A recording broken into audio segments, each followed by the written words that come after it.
I rejected a woman at the gym I frequent, but after I turned her down, she kept pushing me to just be friends, and after I told her she was embarrassing herself by begging me to talk to her, she embarrassed me by messing with my weights and putting me in danger. I go to the gym a lot. About 6-ish months ago I noticed a woman I'll call Andrea. That's not her name, but it will be for the rest of this post. I don't know if Andrea started going to the gym 6 months ago or if that's just when I noticed her. Full disclosure, I spoke to her first, but I had no way of knowing what the result would be. A lot of the machines at this gym have little entertainment systems attached to them that can access local channels. I got on a treadmill and realized the TV on the treadmill wasn't working. Andrea was walking past and I said, "Hey, do you know if there's an issue with the cable? This TV isn't working, but I don't know if it's just this one or all of them." She said the same thing happened to her on a different machine. I thanked her. That was the whole interaction. A week later she asked me for some electrolyte powder for her water. I said I didn't have any. She was cool with that and asked me how long I'd been coming to the gym and what I did for work. I answered and returned her questions. She said she was new to the area and worked in private security. We had a few more chill conversations after that. 6 weeks ago she asked me out. For reasons I won't get into here, I wasn't interested. I declined. She said not to worry about things being awkward at the gym if we don't work out. I said that wasn't the issue, just not looking to date right now. She kept talking to me, and at first, I kept talking to her, but I started to think something might be wrong, and I started avoiding her. 2 weeks ago, she walked up to me while I was on a machine with only one way to properly dismount that involved stepping into where she was standing. She asked if I was avoiding her. I said I was and apologized. I said I just don't want to date right now. She said I don't have to avoid her to not date her. I said okay. I kept avoiding her though. Tonight while I was working out she confronted me again about avoiding her. I had a bad day and told her to leave me alone. She asked why I'm being such a prick, and I said because I wanted her to leave me alone.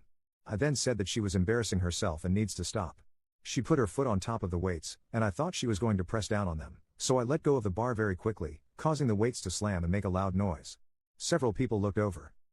She said, "Now who's embarrassing himself?" and walked away. Did I go too far by saying that? Do I owe her an apology? Commenter. The minute her foot went onto those weights, it became really important to report this. I'm sorry you stumbled across a gym stalker. So did I a few years ago and it chased me out the gym entirely. Commenter 2. NTA. She needs to learn to accept rejection and move on. Now she's intentionally targeting you and cornering you. Definitely report her, just so there's a paper trail of her behavior. Sadly at the gym you might have to employ the standoffish mindset. It sucks but it deters people from trying. Update. I went in early this morning for a run and told the front desk staff about Andrea putting her foot on the weights. They said they would talk to her. Then, after work, I went in again for a regular workout.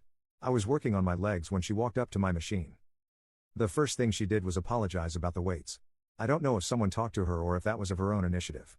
I accepted her apology and apologized for saying she was embarrassing herself. She said she forgave me, but if I wanted to really make it up to her I could buy her a drink and she would buy me one too to make up for the weights. I said maybe we should buy our own drinks, meaning separately at different places and times, and she misunderstood me and asked when and where. I told her I meant that I didn't want to go out with her. She said this wouldn't be a date but a reset for our friendship. I said I didn't want to be friends. She said I was being a douche and asked what my problem is. I said the weight incident made me uncomfortable, and I would rather us just give each other space. She then asked me if my problem with her is that she's Hispanic. I was so taken aback. I didn't even know she was until she said that. I said no, that she just makes me uncomfortable. She wanted me to explain what about her made me uncomfortable, and I tried to do so, but she argued with every point I made. I got frustrated and told her to just stay away from me. She said fine and that I have a lot of maturing to do. Then she walked away. I'm hoping that's the end of it. Commenter. You have a lot of maturing to do, says the woman who understands the word no even less than my 2-year-old niece. Commenter 2. This whole situation is creepy as all get out. And she works in private security? What if she starts to obsess over one of her firm's clients after the job is done and she accidentally runs into them? Just because she's a woman, as am I, doesn't mean that no one is allowed to say no to her.